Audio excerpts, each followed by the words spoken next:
సంయోగక్రియకు సంబంధించినటువంటి సమీకరణంలో ముడి పదార్థాలు ఏవి అంటే కార్బన్ డైఆక్సైడ్, నీరు. తర్వాత అంత్య పదార్థాలు లేదా ఎండ్ ప్రొడక్ట్స్ ఏవి అంటే గ్లూకోజ్ తో పాటు నీరు, తర్వాత ఆక్సిజన్ తయారవుతుంది. చూడండి, దీని మీద చాలా మంది ఇక్కడ కన్ఫ్యూజ్ అవుతూ ఉంటారు. ఈ కార్బన్ డైఆక్సైడ్ తర్వాత ఆక్సిజన్, ఈ రెండింటి విషయంలో చాలా కన్ఫ్యూజ్ అనేది ఉంటుంది. ఏంటి అంటే కిరణజన్య సంయోగక్రియలో వెలువడే వాయువు అని అడుగుతారు. సో చాలా మంది ఏం చేస్తారంటే వెలువడేటటువంటి వాయువు అంటే కార్బన్ డైఆక్సైడ్ ఆప్షన్ పెడతారు, కానీ తీసుకునేటటువంటి వాయువు కార్బన్ డైఆక్సైడ్, వెలువడేటటువంటి వాయువు గ్యాస్ అనేది ఆక్సిజన్. సో కాబట్టి ఈ విధంగా ఈజీగా మీరు గుర్తుపెట్టుకోవాలి దాన్ని, లేకపోతే కన్ఫ్యూజ్ అయ్యే అవకాశం ఉంటుంది. కిరణజన్య సమీకరణలో తీసుకునేటటువంటి వాయువు, లోపలికి వెళ్ళేటటువంటి వాయువు కార్బన్ డైఆక్సైడ్. ఆ ప్రాసెస్ అయిపోయిన తర్వాత బయటకు వచ్చేటటువంటి వాయువు ఏది అంటే ఆక్సిజన్. ఓకే, ఇది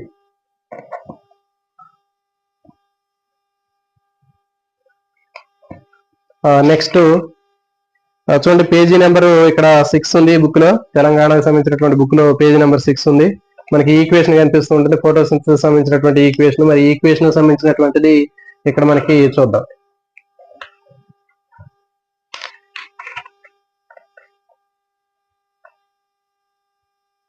కిరణజన్య సంయోగక్రియకి ఒక పేరు ఉంటుందండి. ఫోటోసింథసిస్ అనేటటువంటిది ఏంటి అంటే మనకి ఈ మొత్తం బేసిక్ ఎనర్జీ సోర్స్ అంటారు. చూడండి, photosynthesis is called as basic energy source అంటారు. అంటే ఈ మొత్తం సమస్త జీవరాశులకి శక్తిని అందించేటటువంటి మౌలిక శక్తి వనరు అంటారు. కిరణజన్య సంయోగక్రియకు ఉన్నటువంటి పేరు ఏంటంటే ఈ సమస్త జీవరాశులకి శక్తిని అందించేటటువంటి మౌలికమైనటువంటి శక్తి వనరు. మరి ఎందుకు అంటే చెప్పాం కదా, మొక్కలు మాత్రమే కిరణజన్య సంయోగక్రియ ద్వారా ఓన్ గా ఫుడ్ని తయారు చేసుకుంటాయని చెప్పాము. మరి ఈ భూమి మీద ఉన్నటువంటి ఏ జంతువు కూడా సొంతగా ఆహారాన్ని తయారు చేసుకోలేదు. సో కాబట్టి మనకి మొక్కల్ని ఏమంటారంటే మొక్కల్లో ఉన్నటువంటి కిరణజన్య సంయోగక్రియ అనేటటువంటి ఈ ప్రాసెస్ ని మౌలిక శక్తి వనరు అని చెప్తారు, బేసిక్ ఎనర్జీ సోర్స్ అంటారు. మీకు ఇచ్చేటటువంటి బిట్ని ఏమని అడుగుతాడంటే identify the basic energy source అంటాడు. ఓకే, మౌలిక శక్తి వనరుని గుర్తించండి అని చెప్పి ఏం చెప్తారంటే కింద కిరణజన్య సంయోగక్రియ, శ్వాసక్రియ, లేకపోతే ఇంకా జీర్ణక్రియ, ప్రత్యుత్పత్తి అనే ఆప్షన్స్ ఇస్తారు. సో కాబట్టి మీరు గుర్తించాల్సినటువంటిది ఏంటంటే కిరణజన్య సంయోగక్రియను బేసిక్ ఎనర్జీ సోర్స్ అంటారు, మౌలిక శక్తి వనరు అంటారు. ఇది లేకపోతే భూగోళం మీద ఏ జంతువు వాటికి కావాల్సినటువంటి శక్తి అనేది తయారు చేసుకోలేదు.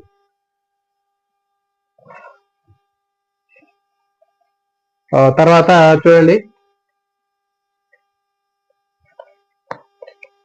వాన్ నీల్, ఇది కూడా చాలా చాలా ఇంపార్టెంట్. మనకి ఈ పేజీలోనే కనిపిస్తుంది. సిబి వాన్ నీల్ అనేటటువంటి సైంటిస్ట్ పర్పుల్ సల్ఫర్ బ్యాక్టీరియా మీద పరిశోధన చేశాడు. ఇది చాలా చాలా ఇంపార్టెంట్ అండి.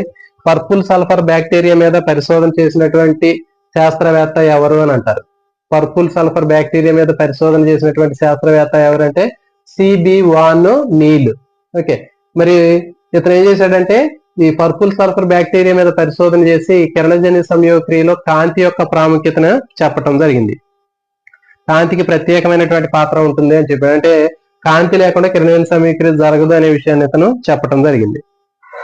తర్వాత ఇంకోటి చూడండి, ఇతను ఏం చేశాడంటే పర్పుల్ సల్ఫర్ బ్యాక్టీరియా మీద పరిశోధన చేసి ఇతను ఏం చేశాడు, ఈ పర్పుల్ సల్ఫర్ బ్యాక్టీరియాలో కిరణజన్య సంయోగక్రియ కావాల్సినటువంటి ముడి పదార్థాల్లో కార్బన్ డైఆక్సైడ్, వాటర్ అని చెప్పాం. అయితే ఇక్కడ ఈ వాటర్ ఏదైతే ఉందో నీటిని ఉపయోగిస్తే రా మెటీరియల్ ఉపయోగించినప్పుడు ఆక్సిజన్ విడుదలవుతుంది. ఓకే, కిరణజన్య సంయోగక్రియలు జనరల్ గా మన అందరికీ తెలుసు. ఇక్కడ చూడండి, కిరణజన్య సంయోగక్రియలో ఫోటోసింథసిస్ లో రా మెటీరియల్ గా ముడి పదార్థంగా కార్బన్ డైఆక్సైడ్ తో పాటు నీటిని ఉపయోగించినప్పుడు మనకి అక్కడ ఏమొస్తుంది, ఆక్సిజన్ అనేటటువంటి గ్యాస్ అనేది వస్తుంది. ఓకే, మరి ఇతను ఏం చేశాడంటే ఈ పర్పుల్ సల్ఫర్ బ్యాక్టీరియా మీద పరిశోధన చేసి వాన్ నీల్ ఈ ముడి పదార్థమైనటువంటి నీటిని ఉపయోగించకుండా నీటిని ఉపయోగించకుండా H2S ని ఉపయోగించాడు, హైడ్రోజన్ సల్ఫైడ్ ని ఉపయోగించడం జరిగింది. మరి ఈ హైడ్రోజన్ సల్ఫైడ్ ని ఉపయోగించినప్పుడు ఏమైందంటే అక్కడ ఆక్సిజన్ రిలీజ్ అవ్వాలి. ఓకే, ఆక్సిజన్ రిలీజ్ కాలేదు. మరి ఆక్సిజన్ బదులుగా ఏమొచ్చింది అంటే చూడండి, సల్ఫర్ వచ్చింది. ఇక ఇది చాలా చాలా ఇంపార్టెంట్. ఈ సల్ఫర్ అనేది ఇంపార్టెంట్ బిట్. చూడండి, ఇక్కడ మనకి బిట్లన్నీ ఇవన్నీ కూడా bits important. Purple sulphur bacteria మీద పరిశోధన చేసినటువంటి శాస్త్రవేత్త ఎవరు? పర్పుల్ సల్ఫర్ బ్యాక్టీరియా మీద పరిశోధన చేసినటువంటి శాస్త్రవేత్త. మొబైల్ తీసుకునేది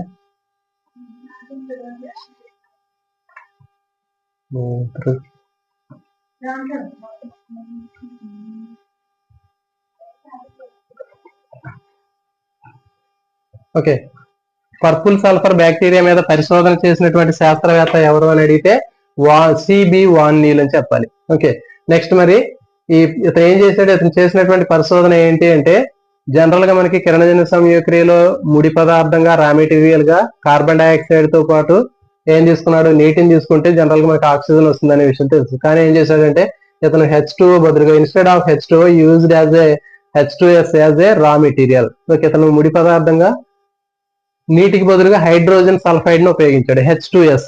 మరి H2S ను ఉపయోగించినప్పుడు ఏమొచ్చిందంటే గ్యాస్ సల్ఫర్ అనేటటువంటిది వచ్చింది. అంటే ఆక్సిజన్ బదులుగా instead of oxygen sulphur is released. Okay, sulphur అనేది అక్కడ ప్రొడ్యూస్ అయింది. ఓకే, ఇది గుర్తుపెట్టుకోండి. మనకి దీంట్లో పారాగ్రాఫ్ లో మనకి కనిపిస్తూ ఉంటుంది. ఈ పారాగ్రాఫ్ మీరు చదువుకుంటే దీన్ని మీకు అర్థం అవుతుంది. కాబట్టి Van Niel purple sulphur bacteria మీద పరిశోధన చేశాడు. ఇతను H2O బదులుగా H2S ని ముడి పదార్థంగా ఉపయోగించినప్పుడు ఆక్సిజన్ బదులుగా సల్ఫర్ అనేది వచ్చింది. ఓకే, నెక్స్ట్ దీంట్లో కొన్ని ఎక్స్పెరిమెంట్స్ ఉన్నాయి. ఈ ఎక్స్పెరిమెంట్స్ తీసుకున్నట్లయితే ఈ ఎక్స్పెరిమెంట్స్ తర్వాత మనం డిస్కస్ చేద్దాం. జనరల్ గా మనం తర్వాత దీంట్లో మనకి బిట్స్ తీసుకున్నట్లయితే ఆకులో పిండి పదార్థాన్ని గుర్తించేటటువంటి పరీక్ష అని చెప్పాం. Okay, presence of starch, how to prove that starch is present in green leaves అని చెప్తారు. సో ఈ ఎక్స్పెరిమెంట్ ఉంది. మరి ఈ ఎక్స్పెరిమెంట్ లో మనం అడగడానికి అవకాశం ఉన్నటువంటి బిట్స్ ఏంటి అంటే చూడండి, దీంట్లో ఉపయోగించేటటువంటి రసాయనం ఏది అంటే పిండి పదార్థం ఉనికిని గుర్తించడానికి ఉపయోగించేటటువంటి రసాయనాన్ని పేరు గుర్తించండి అంటే మనకి దీనికి ఏం చెప్పాలంటే అయోడిన్. చాలా చాలా ఇంపార్టెంట్ అండి. అయోడిన్ ఉపయోగించి పిండి పదార్థం యొక్క ఉనికిని గుర్తిస్తాం. ఓకే, పిండి పదార్థ పరీక్ష చేసినప్పుడు మనకి చూడండి ఇక్కడ ఈ ప్రయోగంలో మనకి కనిపిస్తుంది, మన అందరికీ తెలుసు. ఓకే, పిండి పదార్థాన్ని గుర్తించడానికి చేసేటటువంటి ప్రయోగం దాదాపు అందరికీ తెలుసు. ఇందులో మనకి తెలియనటువంటి ఏంటి అంటే మనకి ఎక్కడ బిట్ అడగడానికి అవకాశం ఉంటుందంటే చూద్దాం.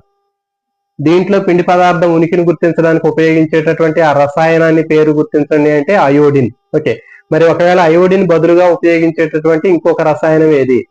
Okay, what is the chemical used instead of iodine? Iodine బదులుగా ఉపయోగించే ఇంకొక రసాయనం ఏది అంటే బెటాడైన్ అంటారు. ఇది చాలా చాలా ఇంపార్టెంట్ అండి.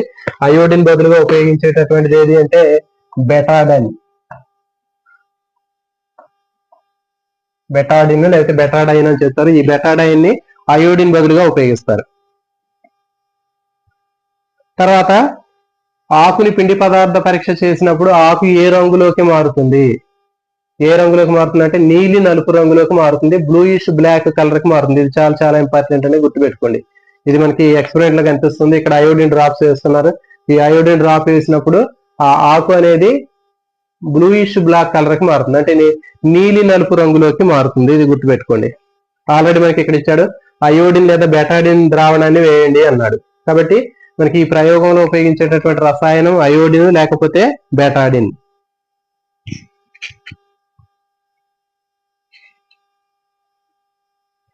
నెక్స్ట్ చూడండి, బెల్జార్ ఎక్స్పెరిమెంట్ ఉంది ఇక్కడ.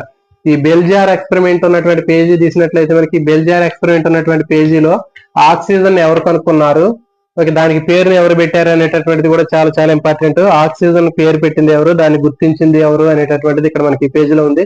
ప్రీస్లే. ప్రీస్లే ఆక్సిజన్ కనుక్కున్నాడు. దానికి పేరు పెట్టినటువంటి శాస్త్రవేత్త మాత్రం లెవోయిజర్. లెవోయిజర్ ఆక్సిజన్ కి నేమ్ ని ప్రొవైడ్ చేశాడు. Okay, the term oxygen is coined by Lavoisier. The discovery of oxygen is by Priestley. Priestley oxygen ని డిస్కవరీ చేశాడు, కనుక్కున్నాడు. దానికి నేమ్ ని ప్రొవైడ్ చేసింది మాత్రం Lavoisier. Okay, the oxygen is discovered by Priestley and the coin the name of the oxygen okay is coined by Lavoisier. Oxygen అనేటటువంటి పేరును పెట్టింది లెవోయిజర్. ఓకే, దాన్ని గుర్తించింది మాత్రం ప్రీస్లే. ఇది చాలా చాలా ఇంపార్టెంట్ అండి.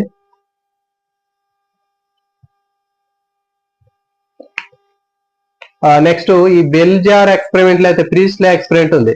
ఓకే, బెల్జార్ గంటజాడి ప్రయోగాన్ని చేసినటువంటి శాస్త్రవేత్త ఎవరంటే జోసెఫ్ ప్రీస్లే. మరి ఈ ప్రీస్లే చేసినటువంటి ప్రయోగం ద్వారా మనకి ఏం తెలిసింది అంటే ఫైనల్ గా ఏదైనా దీని మీద అప్లికేషన్ క్వశ్చన్ కూడా అడగడానికి అవకాశం ఉంటుంది. ప్రీస్లే చేసినటువంటి ఈ ప్రయోగం యొక్క సారాంశం ఏంటి అంటే మనకి ఈ గంటజాడి లోపల మనకి వెలిగేటటువంటి బర్నింగ్ క్యాండిల్ పెట్టినప్పుడు కొంచెం సేపు వెలిగేది ఏమైంది, ఎగ్జాస్ట్ అయిపోయింది, ఆరిపోయింది. తర్వాత ఒక ఎలుకను పెట్టినప్పుడు ఏమైంది, ఆ ఎలుక అనేది చనిపోయింది. కొంత టైం తర్వాత అది ఉక్కిరి బిక్కిరి అయిపోయి అది సఫోకేట్ అయిపోయింది. తర్వాత ఏం చేశారు, ఆ రెండింటితో పాటు మళ్ళీ ఇంకొక తర్వాత ఎక్స్పెరిమెంట్ లో బర్నింగ్ అయ్యేటటువంటి క్యాండిల్ తో పాటు ఒక ఎలుకను కూడా ఉంచారు. దాంతో పాటు ఒక మింట్ ప్లాంట్ ని కూడా ఉంచాడు.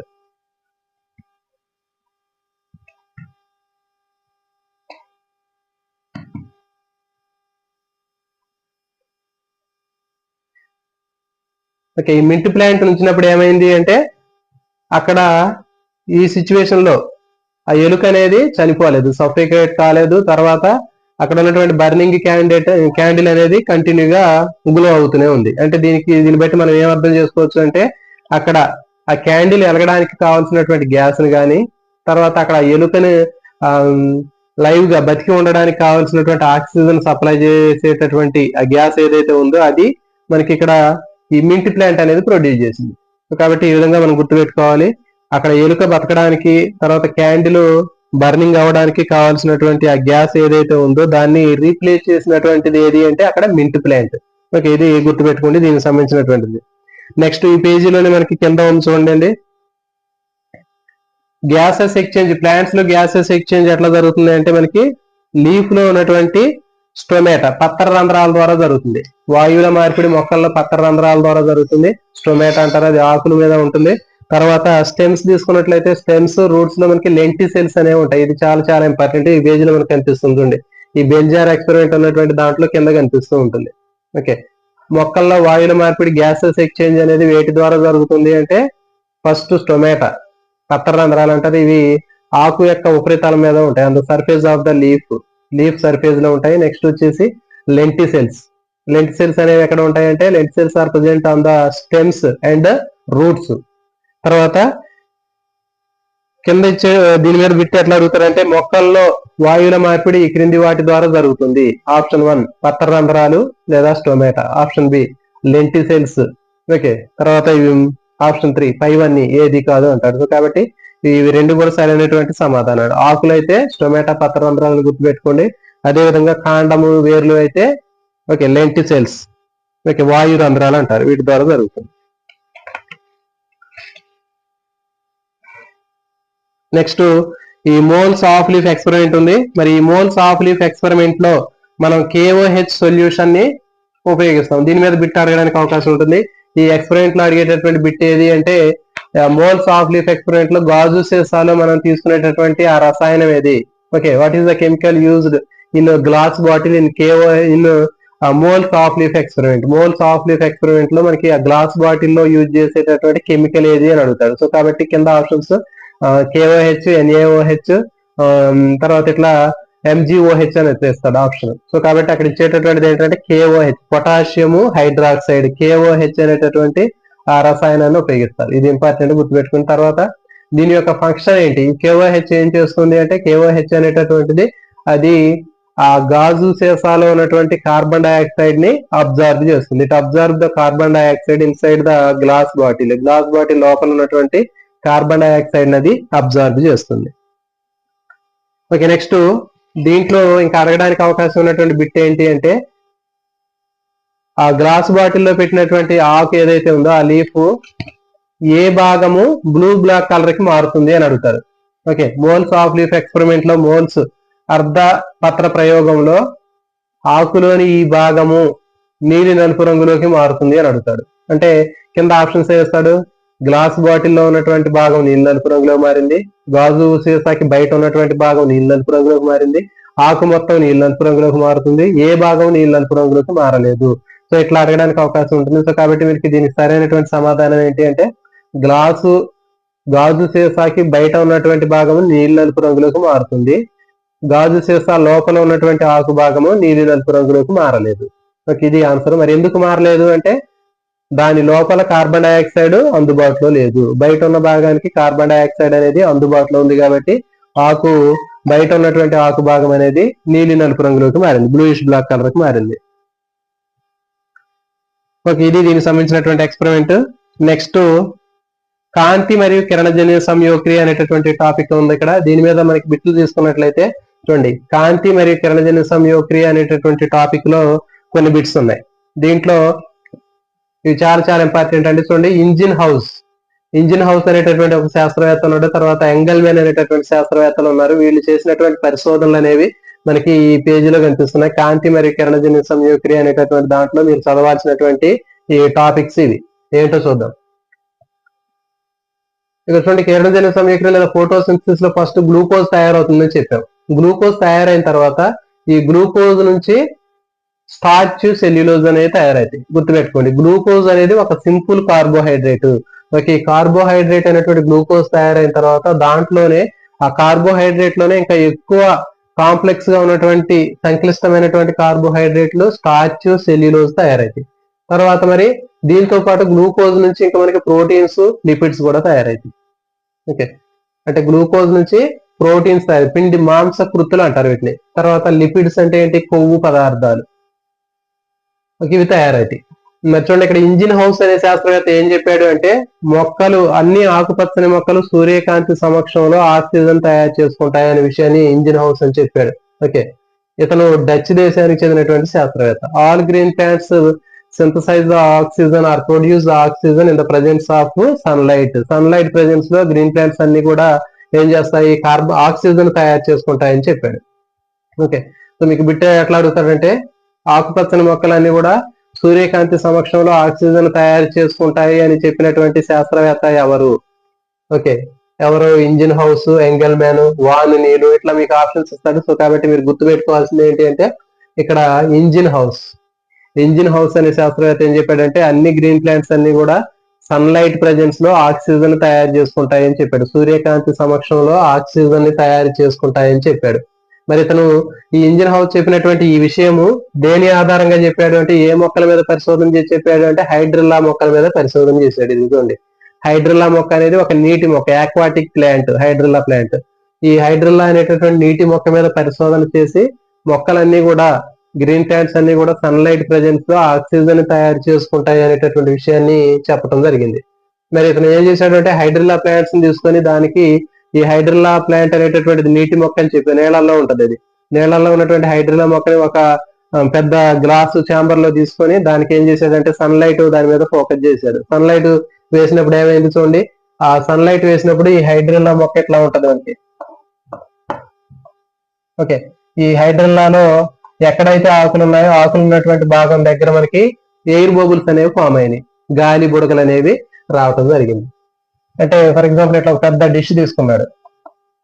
ఈ డిష్ తీసుకొని దీంట్లో నీళ్లు తీసుకొని దీంట్లో హైడ్రిల్లా మొక్కను తీసుకొని దాని మీద సన్లైట్ పాస్ చేసినప్పుడు ఎక్కడైతే సన్లైట్ పడిందో సన్లైట్ పడినటువంటి ఆ ఏరియాలో ఎయిర్ బబుల్స్ అనేవి ఫామ్ అయినాయి. మరి ఆ ఎయిర్ బబుల్స్ అనేవి ఏంటి అంటే oxygen. It is nothing but oxygen. ఇది ఆక్సిజన్. ఓకే, సో ఈ విధంగా మనకి ఇతను ఇంజిన్ హౌస్ శాస్త్రవేత్త పరిశోధన చేయడం జరిగింది. ఓకే, దీని మీద మీకు బిట్ అడగడానికి అవకాశం ఎట్లా ఉంటుందంటే, ఇంజిన్ హౌస్ కు సంబంధించినటువంటి ఈ క్రింది వాక్యాల్లో సరికానటువంటి వాక్యాన్ని గుర్తించండి అంటాడు. సో కాబట్టి మరి సరికానటువంటి వాక్యం ఏంటో చూద్దాం. ఇంజిన్ హౌస్, ఇతను మొక్కలు కాంతి సమక్షంలో ఆక్సిజన్ ని విడుదల చేస్తాయని చెప్పాడు. మొదటి స్టేట్మెంట్ రైటే. తర్వాత ఇతను హైడ్రిల్లా మొక్కల మీద పరిశోధన చేశాడు. ఇది రైట్ ఆన్సరే. నెక్స్ట్, ఇతను హైడ్రిల్లా మొక్కల మీద సూర్యకాంతి పడినప్పుడు లేకపోతే కాంతి వేసినప్పుడు గాలి బుడగలు రావటం గమనించాడు. ఇది రైట్ ఆన్సర్. నెక్స్ట్ ఇంకొక స్టేట్మెంట్ ఏంటి అంటే, ఇతను జర్మనీ దేశానికి చెందినటువంటి శాస్త్రవేత్త అంటాడు. సో కాబట్టి మీరు ప్రతిదీ కూడా గుర్తు పెట్టుకొని జాగ్రత్తగా మొత్తం అర్థం చేసుకొని మనం చదవాల్సినటువంటి అవసరం ఉంటుంది. ఇతను డచ్ దేశానికి చెందినటువంటి శాస్త్రవేత్త. ఎట్లా అడగడానికి అవకాశం ఉంటుంది. లేకపోతే ఇంకో బిట్ కూడా దీన్ని కూడా మార్చి అడగవచ్చు. ఈ క్రింది వాటిలో సరైనటువంటి వాక్యాన్ని, సరికాని వాక్యాన్ని గుర్తించండి అంటే ఇట్లా చెప్తాడు. ఇంజిన్ హౌస్ డచ్ దేశానికి చెందినటువంటి శాస్త్రవేత్త. ఇతను హైడ్రిల్లా మొక్కల మీద పరిశోధన చేశాడు. ఈ కాంతి హైడ్రిల్లా మొక్క మీద పడినప్పుడు గాలి బుడగలు రావడానికి గమనించాడు. తర్వాత ఇతను మొక్కలు సూర్యకాంతి సమక్షంలో కార్బన్ డైఆక్సైడ్ ని విడుదల చేస్తాయి అని చెప్పాడు అంటాడు. సో కాబట్టి ఇక్కడ మనకి రాంగ్ స్టేట్మెంట్, ఇది గుర్తుపెట్టుకోండి. ఏం చెప్పాడు ఇంజిన్ హౌస్?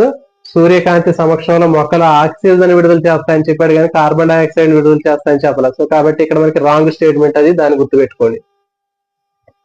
ఇది ఇంజిన్ హౌస్. నెక్స్ట్ ఎంగల్మెన్. సో మరి ఎంగల్మెన్ చేసినటువంటి పరిశోధన తీసుకున్నట్లయితే ఇతను గరిష్ట కిరణజన్య సంయోగ క్రియ స్థానాన్ని గుర్తించాడు. ఓకే, ఏం చేశాడంటే ఈ detected the point of maximum rate of photosynthesis అనేటటువంటి అది ఎక్కడ బాగా జరుగుతుంది అనేటటువంటి విషయాన్ని ఇతను గుర్తించడం జరిగింది. అంటే కిరణజన్య సంయోగక్రియ గరిష్టంగా జరిగేటటువంటి పాయింట్ ని గుర్తించాడు. ఇప్పుడు మనకి విబ్జిఆర్ లో కలర్స్ తెలుసు. ఏంటి అంటే ఇంద్రధనుస్సులో ఉండేటటువంటి రంగులు ఉంటాయి కదా, ఆ రంగుల్లో ఏ రంగు దగ్గర కిరణజన్య సంయోగక్రియ ఎక్కువ జరుగుతుంది, ఓకే, అంటే ఏ పాయింట్ దగ్గర మ్యాక్సిమం రేట్ ఆఫ్ ఫోటోసింథసిస్ అనేది ఉంటుంది అనేటటువంటి విషయాన్ని తెలుసుకోవడం కోసం ఇతను ఈ ఎంగెల్మెన్ పరిశోధన చేశాడు. దేని మీద పరిశోధన చేశాడు అంటే ఆల్గే మీద పరిశోధన చేశాడు, శైవలం మీద పరిశోధన చేశాడు. మీరు ఈ ఆల్గే మీద విబ్జిఆర్ లో ఉన్నటువంటి కలర్స్ ని 1 by 1 పాస్ చేశాడు. Violet, IndiGo, blue, green, yellow, orange, red. So ఈ కోడ్ మీ అందరికీ తెలిసే ఉంటది. అంటే ఇంద్రధనుస్సులో ఉండేటటువంటి కలర్స్ ని మనం ఎట్లా గుర్తుపెట్టుకుంటామంటే విబ్జిఆర్ అనేటటువంటి కోడ్ తోటి గుర్తుపెట్టుకున్నాం అని చెప్పారు. మరి ఇంద్రధనుస్సులో ఉన్నటువంటి 7 రంగుల్ని ఒక్కొక్క రంగుని ఈ ఆల్గే శైవలం మీద అతను పాస్ చేసినప్పుడు ఎక్కడ ఫోటోసింథసిస్ బాగా జరుగుతుందో అతను అబ్జర్వ్ చేయడం జరిగింది. సో మరి ఈ చేసినటువంటి అబ్జర్వేషన్ లో రెడ్, బ్లూ కలర్ దగ్గర బాగా ఎక్కువ జరగడానికి గమనించాడు. ఇది ఇంపార్టెంట్. ఓకే, ఎంగెల్మెన్ గరిష్ట కిరణజన్య సంయోగక్రియ స్థానాన్ని గుర్తించింది ఎంగెల్మెన్. ఇతను దేని మీద పరిశోధన చేశాడు?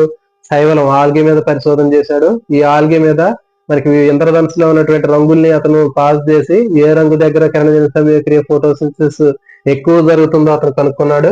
ఓకే, తర్వాత ఇంకేం చేశాడంటే ఆక్సిజన్ సెన్సిటివ్ బ్యాక్టీరియా మీద కూడా ఇతను పరిశోధన చేశాడు. ఇది కూడా చాలా చాలా ఇంపార్టెంట్. ఓకే, ఎంగెల్మెన్ దేని మీద పరిశోధన చేశాడంటే ఆక్సిజన్ సెన్సిటివ్ బ్యాక్టీరియా మీద పరిశోధన చేశాడు. ఇతను చేసినటువంటి పరిశోధనలో ఏం చెప్పాడు అంటే ఇతను కూడా అంతే, ఇక్కడ కూడా ఈ ఆక్సిజన్ సెన్సిటివ్ బ్యాక్టీరియాని ఒక పాత్రలో తీసుకొని, ఓకే, ఒక మీడియంలో తీసుకొని వీటికి విబ్జిఆర్ లో ఉన్నటువంటి ఒక్కొక్క కలర్ ని పాస్ చేసినప్పుడు ఈ ఆక్సిజన్ సెన్సిటివ్ బ్యాక్టీరియాలు లైటింగ్ టార్చ్ లైట్ లాగా ఉన్నటువంటి లైట్ ని పాస్ చేశారు దీంట్లోకి. దీంట్లో మనకి ఏమున్నాయి? ఆక్సిజన్ సెన్సిటివ్ బ్యాక్టీరియాలు ఉన్నాయి. ఓకే, ఇవి చేపల్లాగా నేలలో అటు ఇటు తిరుగుతున్నాయి అనుకున్నాం. సో వీటికి ఏం చేశారంటే 1 by 1 ఈ విబ్జిఆర్ లో ఉన్నటువంటి ఒక్కొక్క రంగుని ఒక టార్చ్ లైట్ లాగా దాంట్లో వేసినప్పుడు చూడండి, ఈ ఆక్సిజన్ సెన్సిటివ్ బ్యాక్టీరియాలు మిగిలినటువంటి కలర్స్ కి రెస్పాండ్ అవ్వలేదు, కానీ రెడ్, బ్లూ కలర్ లో ఉన్నటువంటి ఆ లైటింగ్ పడినప్పుడు అవన్నీ కూడా గుంపులుగా గ్యాదర్ అయినాయి ఆ లైటింగ్ దగ్గర.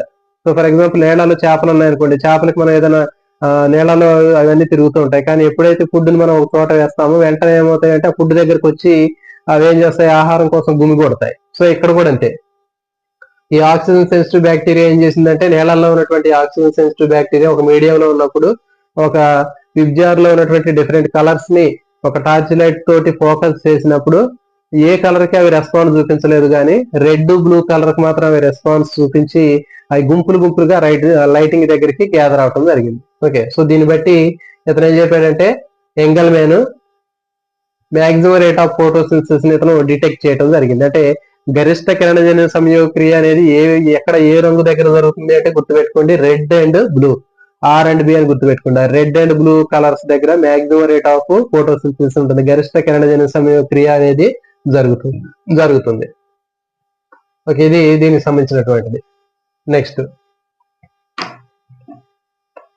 సో ఇవండి దీనికి సంబంధించినటువంటిది ఈ పేజీలో మనకు కనిపిస్తుంది. మీరు ఒకసారి ఇప్పుడు చెప్పినటువంటి దాన్ని మీరు చూసి తర్వాత ఈ బుక్ లో మీరు చూసుకున్నట్లయితే మీకు ఇన్ఫర్మేషన్ అంతా కూడా అర్థమవుతుంది. నెక్స్ట్ చూడండి, కిరణజన్య సంయోగక్రియలో ఆక్సిజన్ వెలువడుతుంది అనేటటువంటి నిరూపించేటటువంటి ప్రయోగం హైడ్రిల్లా ప్రయోగం. మరి ఈ ప్రయోగం కూడా దాదాపు అందరికీ తెలుసు. దీంట్లో మనం డిస్కస్ చేయాల్సింది ఏంటి అంటే ఇక్కడ మనం ఉపయోగించేటటువంటి మొక్క ఏది అంటే హైడ్రిల్లా మొక్క. కిరణజన్య సంయోగక్రియలో ఆక్సిజన్ వెలువడుతుంది అనేటటువంటి ప్రయోగాన్ని వివరించేటటువంటి ప్రయోగంలో ఉపయోగించేటటువంటి మొక్క, నీటి మొక్క ఏది అంటే హైడ్రిల్లా మొక్క. మరి ఒకవేళ హైడ్రిల్లా మొక్క లేకపోతే మరి వేరే ఏ మొక్కను ఉపయోగిస్తామంటే ఇలోడియా. ఇది ఇంపార్టెంట్ అండి, ఇలోడియా.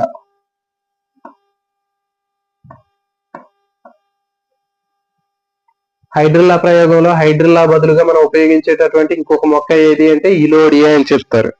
ఓకే, ఇది ఇంపార్టెంట్. దీంట్లో ఎక్స్పెరిమెంట్ అనేది మన అందరికి దీంట్లో ఎలాంటి అప్లికేషన్ టైప్ బిట్స్ కానీ ఏవి కానీ ఉండవు ఇక్కడ. నెక్స్ట్ బ్లాక్ పేపర్ ఎక్స్పెరిమెంట్, నల్ల కాగితం ప్రయోగం తీసుకున్నట్లయితే ఈ నల్ల కాగితం ప్రయోగం కూడా మనకి దీంట్లో కూడా పెద్దగా ఏమి బిట్స్ అనేవి పెద్దగా మనకి ఇంపార్టెంట్ అనేది ఏమీ లేదు. అంటే జనరల్ గా మన అందరికీ తెలిసిందే ఇది. ఎక్కడైతే డిజైన్ కత్తిరించినటువంటి భాగం ఉందో ఆ డిజైన్ కత్తిరించినటువంటి భాగంలో సన్లైట్ పడితే అక్కడ ఫోటోసింథసిస్ జరిగి అది బ్లూ బ్లాక్ కలర్ కి మారుతుంది. ఎక్కడైతే black colour black paper cover అయ్యి ఉందో ఆ ప్లేస్ లో మనకి సన్లైట్ పడలేదు కాబట్టి అక్కడ ఏమవుతుందంటే ఫోటోసింథసిస్ అనేది జరగలేదు. అయితే బ్లాక్ పేపర్ ఎక్స్పెరిమెంట్ అనేది ఈ క్రింది ప్రయోగానికి సంబంధించింది అని అడుగుతారు. ఎట్లా కూడా గుర్తుపెట్టుకోవాలండి. బ్లాక్ పేపర్ ఎక్స్పెరిమెంట్ నల్ల కాగితం ప్రయోగం అనేది ఈ క్రింది ప్రయోగానికి సంబంధించింది అని అడుగుతారు. అంటే ఏంటి? కిరణజన్య సంయోగక్రియలో కార్బన్ డైఆక్సైడ్ వెలువడుతుందని నిరూపించే ప్రయోగము. ఆప్షన్ బి కిరణజన్య సంయోగక్రియలో పిండి పదార్థం తయారవుతుందని నిరూపించే ప్రయోగము. నెక్స్ట్ ఆప్షన్ సి తీసుకున్నట్లయితే కిరణజన్య సంయోగక్రియకు కాంతి అవసరమని నిరూపించే ప్రయోగము. సో కాబట్టి ఇట్లా మనకి ఈ ప్రయోగాలు గుర్తుపెట్టుకోవాలి. వాటికి రెండు పేర్లు ఉంటాయి, అవి గుర్తుపెట్టుకోవాలి. నెక్స్ట్ ఈ ప్రయోగం ముందు మనం చెప్పాము ఒకటి, మోల్స్ అర్ధపత్ర ప్రయోగం. మోల్స్ అర్ధపత్ర ప్రయోగానికి ఇంకొక పేరు అని అడుగుతాడు, కింద ఆప్షన్స్ ఇస్తాడు. కిరణజన్య సంయోగక్రియలో పిండి పదార్థం తయారవుతుందని నిరూపించే ప్రయోగము, కిరణజన్య సంయోగక్రియలో ఆక్సిజన్ వెలువడుతుందని నిరూపించే ప్రయోగము, కిరణజన్య సంయోగక్రియలో కార్బన్ డైఆక్సైడ్ అవసరం అని నిరూపించే ప్రయోగము, కిరణజన్య సంయోగక్రియకు కాంతి అవసరం అని నిరూపించే ప్రయోగం. ఇట్లా మనకి ఆప్షన్స్ ఇస్తాడు. మరి సో కాబట్టి మనం దానికి ఈజీగా మనం గుర్తుపెట్టుకున్నట్లయితే మనకి ఆన్సర్ చేయొచ్చు. సో నెక్స్ట్ ఇంకోటి ఈ టాపిక్ చూడండి. ఇక్కడ మనకి ఒక టాపిక్ ఉంది, ఇది చాలా చాలా ఇంపార్టెంట్. పత్రహరితము కిరణజన్య సంయోగక్రియ. దీంట్లో కనిపిస్తుంది పత్రహరితము కిరణజన్య సంయోగక్రియ అనేటటువంటి దాంట్లో మనకి తీసుకున్నట్లయితే చూడండి, పెల్లిటియర్ కావెన్స్. ఇది చాలా చాలా ఇంపార్టెంట్ అండి. పెల్లిటియర్ కావెన్స్ అనేటటువంటి ఇద్దరు శాస్త్రవేత్తలు ఏం చేశారంటే, వీళ్ళు ఆకుపచ్చని భాగాల్లో, ఆకుపచ్చని ఆకుల్లో ఉండేటటువంటి గ్రీన్ కలర్ పదార్థం ఉంటుందని చెప్పారు. Green colour pigment, chlorophyll. ఆ గ్రీన్ కలర్ లో ఉన్నటువంటి ఆ మెటీరియల్ ని వాళ్ళు ఎక్స్ట్రాక్షన్ చేశారు, దంచి ఒక రసాన్ని తయారు చేసి దానికి ఒక పేరు పెట్టారు. దాన్నే పత్రహరితము లేదా క్లోరోఫిల్ అని చెప్తారు. ఇప్పుడు జనరల్ గా మనం ఏదైనా ఒక ఆకును దంచామనుకోండి, ఒక రసం వచ్చింది. ఓకే, ఆ వచ్చినటువంటి ఆ పచ్చగా ఉన్నటువంటి ఆ కషాయం ఏదైతే ఉందో దానికి వీళ్ళు ఏం పెట్టారు, పేరు పెట్టారు అంటే క్లోరోఫిల్ అని పేరు పెట్టారు. పత్రహరితము లేదా క్లోరోఫిల్ అని పెట్టారు. ఓకే, సో ఇది పత్రహరితము లేదా క్లోరోఫిల్.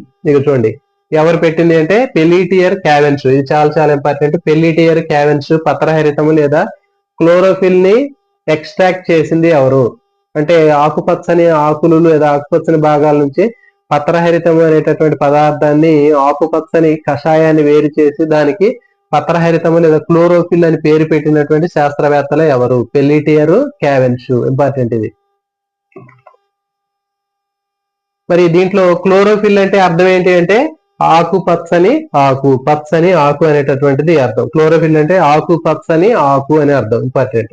ఓకే, మరి క్లోరోఫిల్ తో పాటు ఇంకేముంటాయి? ఇప్పుడు ఆకు ఉంది, ఆకుని మనం దంచి ఒక రసాన్ని తయారు చేసినప్పుడు దాంట్లో క్లోరోఫిల్ ఉంటుందని చెప్పాను. క్లోరోఫిల్ తో పాటు అదనంగా ఉండేటటువంటిది ఏంటి అంటే గుర్తుపెట్టుకోండి, పత్రహరితంతో పాటు. అంటే క్లోరోఫిల్ అంటే పత్రహరితం, పత్రహరితంతో పాటు కెరాటినాయిడ్స్, ఫైకోబిలియన్స్ కూడా ఉంటాయి.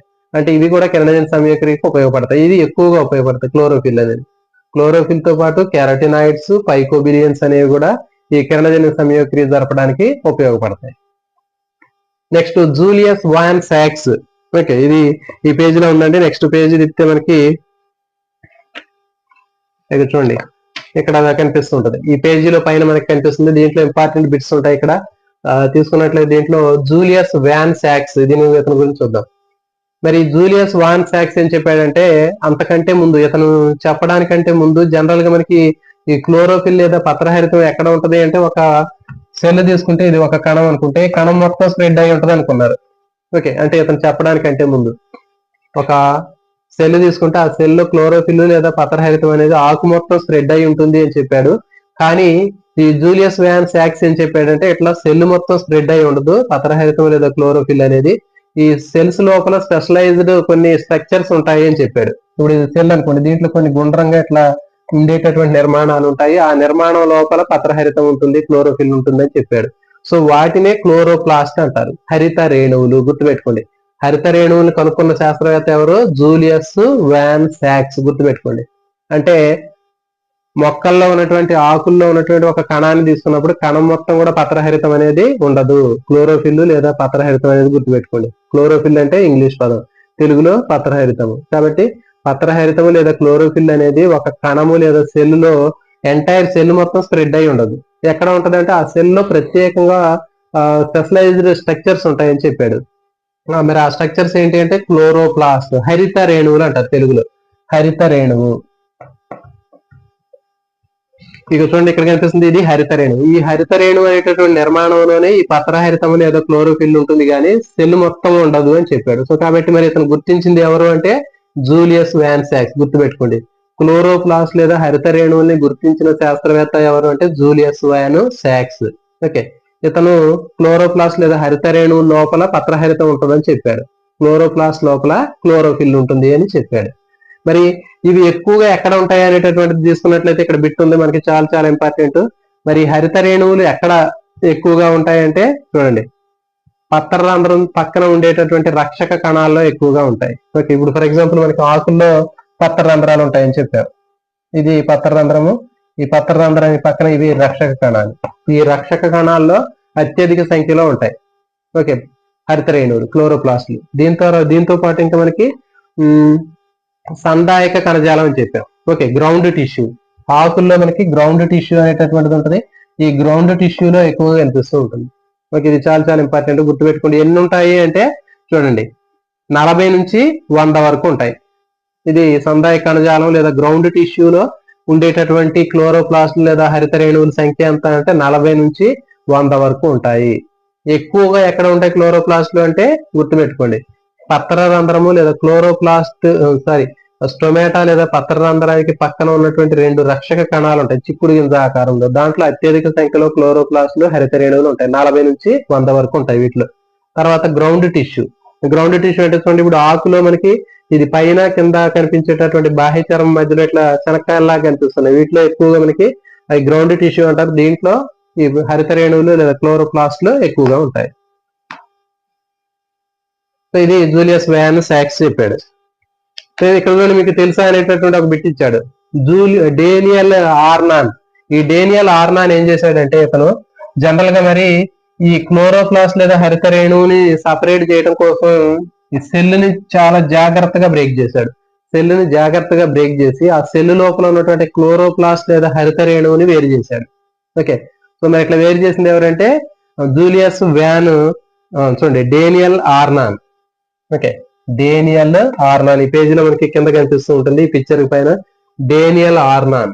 ఇప్పుడు జనరల్ ఫర్ ఎగ్జాంపుల్ మనకి ఒక శనక్కాయ ఉందండి, ఈ శనక్కాయ ఇది, ఈ శనక్కాయ లోపల శనగ గింజలు ఉన్నాయి. మరి ఈ శనగ గింజలు మనం జాగ్రత్తగా తీయాలి అంటే ఏంటి, దీన్ని పగలగొడితే దాంట్లో నుంచి వస్తాయి, కానీ చాలా జాగ్రత్తగా వీటిని మనం ఆ పొట్టు పగలదీస్తే దాంట్లో ఉన్నటువంటి గింజలు బయటకు వస్తాయి. అట్లాగే నేను ఏం చేశాడంటే ఆర్నాన్ అనేటటువంటి శాస్త్రవేత్త ఈ సెల్లుని జాగ్రత్తగా బ్రేక్ చేసి ఆ సెల్లులో ఉన్నటువంటి క్లోరోప్లాస్ట్ అనేటటువంటి హరిత రేణువుని వేరు చేశాడు.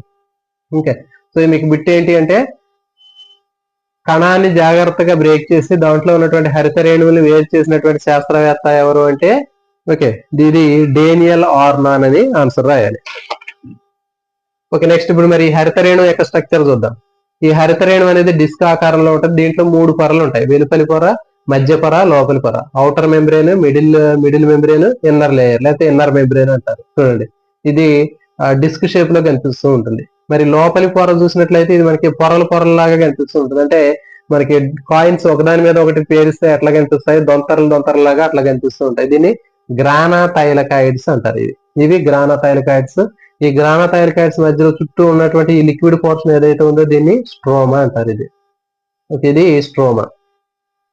చూడండి మరి ఈ గ్రానాథైలకాయిడ్స్ లోనే మనకి క్లోరోప్లాస్ట్లు అనేటటువంటి ఉంటాయి, దాంట్లోనే క్లోరోఫిల్ అనేది ఉంటుంది. అంటే ఇది మొత్తం కూడా క్లోరోప్లాస్ట్ అని చెప్పాము. క్లోరోప్లాస్ట్ లోపల గ్రానాథైలకాయిడ్స్ ఉంటాయని చెప్పాము. ఈ గ్రానాథైలకాయిడ్స్ లోపల పత్రహరితము లేదా క్లోరోఫిల్ ఉంటది. గుర్తుపెట్టుకోండి, ఇది చాలా చాలా ఇంపార్టెంట్. పత్రహరితం అనేది ఎక్కడ ఉంటుందని చెప్పాము, సెల్లులో మొత్తం ఉండదని చెప్పాము. ఈ సెల్లులో ప్రత్యేకంగా క్లోరోప్లాస్ట్ లేదా హరిత రేణువుల లోపల క్లోరోఫిల్ ఉంటుందని చెప్పాము. మరి అయితే ఇక చూడండి ఈ గ్రానాథైలకాయిడ్స్ లోపల క్లోరోఫిల్ పత్రహరితం ఉంటుంది. ఇక చూడండి గ్రానాథైలకాయిడ్స్ లోపల పత్రహరితం ఉంటుంది. పత్రహరితం 2 రకాలుగా ఉంటుంది, చాలా చాలా ఇంపార్టెంట్, గుర్తుపెట్టుకోండి. ఈ పేజీలో మనకు కనిపిస్తూ ఉంటుంది. ఓకే, గ్రానాథైలకాయిడ్స్ లోపల క్లోరోఫిల్ లేదా పత్రహరితం ఉంటుంది. ఈ పత్రహరితం అనేది 2 రకాలుగా ఉంటుంది, chlorophyll A, chlorophyll B. Chlorophyll A, chlorophyll B. Chlorophyll A అనేది బ్లూ గ్రీన్ కలర్ లో ఉంటుంది, క్లోరోఫిల్ బి అనేది ఎల్లో గ్రీన్ కలర్ లో ఉంటుంది. ఇట్లా మీకు బిట్ అడగడానికి అవకాశం ఉంటుంది. పత్రహరితం ఏ రంగులో ఉంటుంది, పత్రహరితం బి ఏ రంగులో ఉంటుంది అని అడుగుతాడు. పత్రహరితం ఏ అనేది బ్లూ గ్రీన్. ఓకే, నీలి ఆకుపచ్చ, నీలు తర్వాత బ్లూ గ్రీన్, బ్లూ గ్రీన్ గుర్తుపెట్టుకోండి, బ్లూ గ్రీన్ కలర్ లో ఉంటుంది. నెక్స్ట్ క్లోరోఫిల్ బి అనేది ఎల్లో గ్రీన్, ఓకే, పసుపు ఆకుపచ్చ, నీలి, ఓకే, ఆకుపచ్చ, బ్లూ గ్రీన్, ఎల్లో గ్రీన్ గుర్తుపెట్టుకోండి. గ్రానా థైలకాయిడ్స్ లోపల పత్రహరితం ఉంటుంది, క్లోరోఫిల్ ఉంటుంది. ఈ క్లోరోఫిల్ రెండు రకాలుగా ఉంటుంది, chlorophyll A, chlorophyll B. Chlorophyll A అనేది బ్లూ గ్రీన్ కలర్ లో ఉంటుంది, క్లోరోఫిల్ బి అనేది ఎల్లో గ్రీన్ కలర్ లో ఉంటుంది. ఓకే, చూడండి మరి ఇంకా కిరణజన్య సంయోక్రియ దీంట్లో జరుగుతుందని చెప్పాం. కిరణజన్య సంయోక్రియ దీంట్లో జరగడానికి మనకి రెండు ముఖ్యమైనటువంటి దశలు ఉంటాయి కిరణజన్య సంయోక్రియలో. కాంతి దశలు, నిష్కాంతి దశలు అంటారు.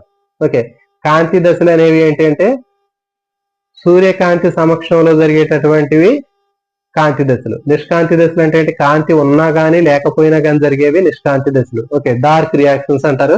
ఇవి గుర్తుపెట్టుకోండి, అవి ఎక్కడ జరుగుతాయని అడుగుతాడు.